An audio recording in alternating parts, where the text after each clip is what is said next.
Let me show you how we can use one object to cut hole into another in Blender.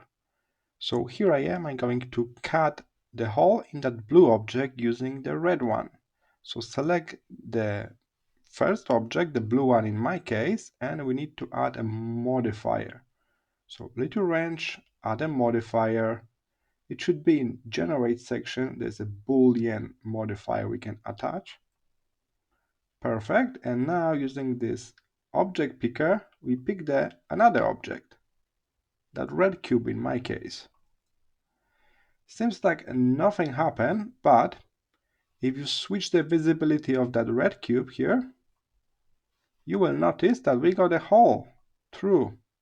Take a look. So that's how we can use the Boolean operation to cut hole in the object using another 3D object.